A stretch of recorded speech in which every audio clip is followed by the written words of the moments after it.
매주 화요일 격주로 부동산 소식 전해드리고 있습니다. 오늘도 부동산 전문가 김지훈 소장님 연결해서 도움 말씀 듣도록 하죠. 연결되어 있습니다.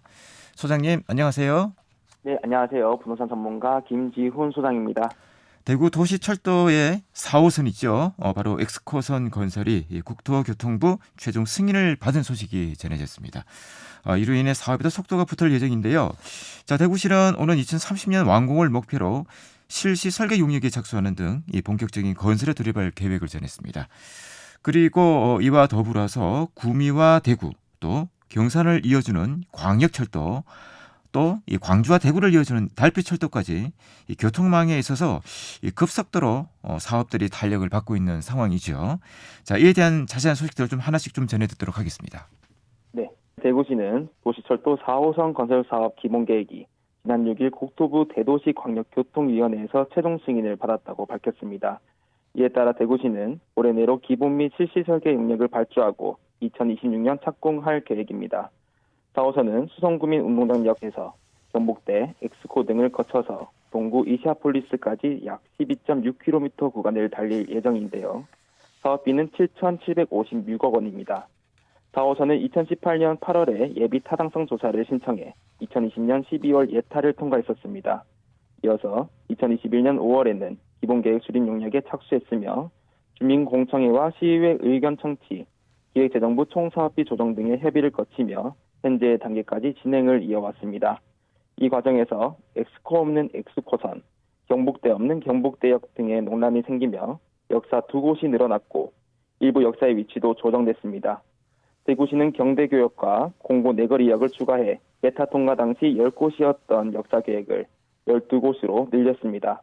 또한 엑스코역과 경대 북문역, 복현 오거리역 위치 조정으로 접근성 면에서도 효율성을 더했습니다.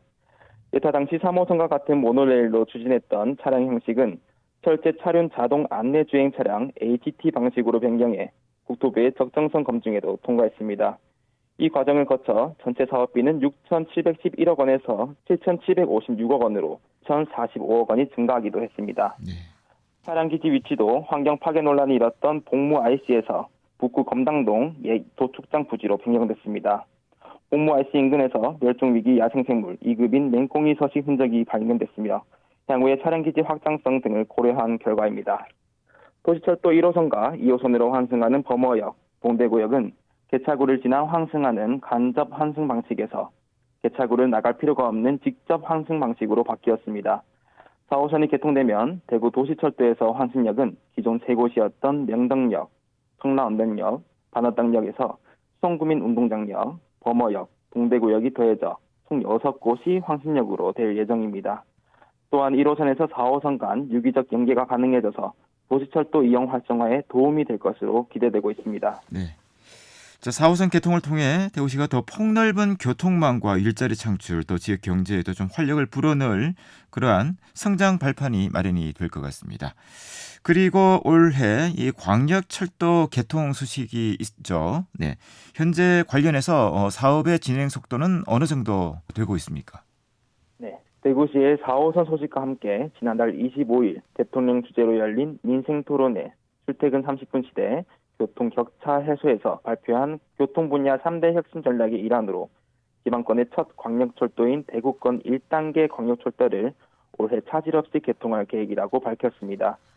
대구권 1단계 광역철도는 구미에서부터 대구와 경산을 이어주는 총 연장 61.85km 구간으로 기존 경부선 철도의 여유분을 활용해 대구와 경북 지역을 하나의 생활권으로 묶는 대규모 전철 사업입니다. 이번 광역권 노선이 개통되면 현재 구미, 대구, 경산 구간을 이용하는 시민들의 출퇴근 시간이 편리해지고 교통비 부담도 완화될 것을 기대하고 있습니다. 특히 경북 구미와 서대구, 동대구, 경산을 잇는 광역권 노선과 대구 경북의 광역 환승 제도까지 연계되면 보다 저렴하게 대중교통을 이용할 수 있게 됩니다. 국토부는 현재 공사가 진행 중인 노반 궤도, 건축 통신 시스템 등을 공사를 거쳐 5월 마무리하고 7월까지 사전 점검을 마친 후 8월부터 영업 시운전을 거쳐서 12월 말 개통할 수 있도록 추진할 방침을 밝혔습니다. 네. 구미에서 이 경산까지도 출퇴근을 할 수 있도록 광역철도 사업 관련한 소식 전해드렸습니다. 자, 그리고 이 대구와 광주를 이어주는 달빛철도 관련 특별법이 통과가 됐죠. 자, 오랜 기간 동안 진행을 해온 사업인 만큼 많은 관심을 받고 있는데요. 이에 대한 소식도 전해주시죠.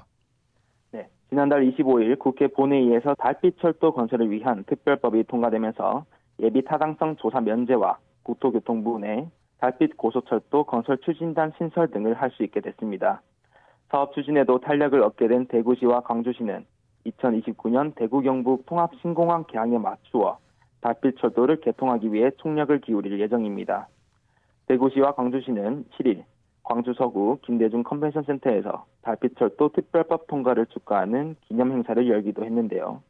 대구와 광주를 잇는 달빛철도는 영혼한 1,800만 시도민의 교통 편의뿐만 아니라 국토 균형 발전에 이바지할 수 있는 프로젝트로 평가받고 있습니다. 총 연장 198.9km의 달빛철도는 서대구, 경북 고령, 경남 합천과 거창, 함양을 거쳐 전북, 장수, 남원, 순창, 전남 담양, 광주, 송정 등 영혼한 6개 광역지자체와 10개 기초지자체를 지나게 됩니다. 개통 시 대구에서 광주까지 1시간대 이동이 가능해져서 향후 건설될 대구 경부 통합신공항과 연계할 경우 남북 거대 경제권을 형성하는 데 기반이 될 것이라는 기대가 나오고 있습니다. 네, 오늘도 유익한 정보 잘 들었습니다. 네, 고맙습니다. 네, 감사합니다. 부동산 전문가 김지훈 소장이었습니다.